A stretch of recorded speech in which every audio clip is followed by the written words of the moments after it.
जय माताजी मित्रों, अमरी यूट्यूब चैनल नवा विडियो में तमारुं स्वागत है। आज आपणे आवी पहोंच्या छीए 51 शक्तिपीठोमांथी एक एवा पवित्र स्थळ तरीके जाणीता अंबाजी में, ज्यां मां अंबानुं मंदिर आवेलुं छे। અહીં ભાદરવી પૂનમના દિવસે ખૂબ જ મોટો મેળો ભરાય છે અને લાખોની સંખ્યામાં ભક્તો માં અંબાના દર્શન કરવા આવે છે। આજે આપણે પણ માં અંબાના પાવન દર્શન કરીને નવા વર્ષમાં વિડીયોની શુભ શરૂઆત કરીશું। તમને પણ વિડીયોના માધ્યમથી દર્શન કરાવીશું, તો વિડીયોના અંત સુધી જોડાયેલા રહેજો। ચાલો શરૂ કરીએ આજનો આ વિડીયો। મિત્રો, આપણે ગબ્બરે પહોંચી ગયા છીએ અને માના ભક્તો ખૂબ જ મોટી સંખ્યામાં દર્શન કરવા માટે આવ્યા છે। અહીં માલધારી સમાજના ભાઈઓ દ્વારા પોતાનો પહેરવેશ પહેરીને સરસ મજાની મસાલેદાર છાશ વેચી રહ્યા છે। તમે ગબ્બરે જાઓ તો જરૂર એકવાર મસાલેદાર છાશ પીવાનો ટ્રાય કરજો।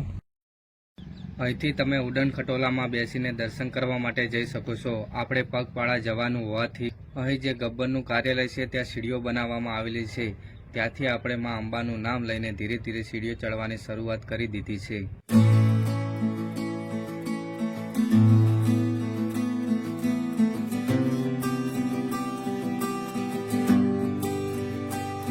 આ મંદિરના ઇતિહાસ વિશેની વાત કરવામાં આવે તો ભગવાન શિવ વિરહ દુઃખમાં આવીને દેવી સતી એટલે કે પાર્વતીના સૌને લઈને તાંડવ નૃત્ય કરવા લાગ્યા, ત્યારે સૃષ્ટિનો નાશ થાય તેમ હતો।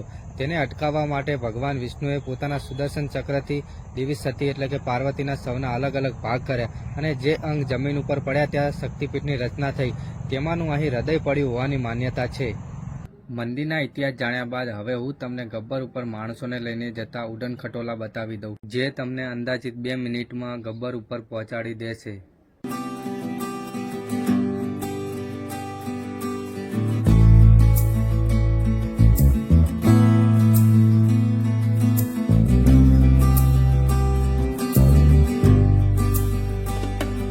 અહીં દિવાળીના સમયમાં પણ કેરી વેચાઈ રહી છે, બાકી તો ઉનાળામાં જોવા મળે છે। મસાલો નાખીને આપે છે, આપણે તેને ટેસ્ટ કરવા માટે લીધી છે।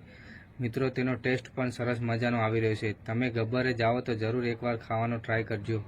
મિત્રો, આપણે ગબ્બર ચડીએ ત્યાં વચમાં દુકાનો પણ આવે છે। અહીંથી તમે માતાજીને ધરાવવા નાળિયેર, ચુંદડી તેમજ નાના બાળકોના રમકડા અને ઘરના સભ્યો માટે વસ્તુઓ લઈ શકો છો।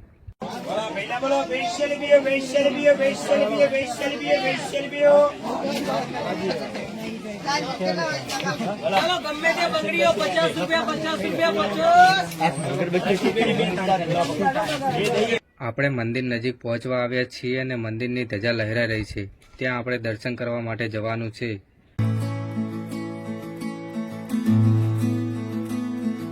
અહીં પ્રસાદીની દુકાનો પણ આવેલી છે, નીચેથી ન લાવ્યા હોય તો અહીંથી પણ લઈ શકો છો। મિત્રો, અહીં આવેલા પારસ પીપળીના દર્શન કરીએ, જ્યાં ભગવાન શ્રી કૃષ્ણની બાબરીની વિધિ થઈ હોવાની માન્યતા છે। આ જે નાનો છોડ દેખાય છે ત્યાં પારસ પીપળીનું મોટું વૃક્ષ હતું, તેના નીચે બાબરીની વિધિ કરવામાં આવી હતી। અહીં માતાજીની પગની એડીના નિશાનના દર્શન કરી લઈએ।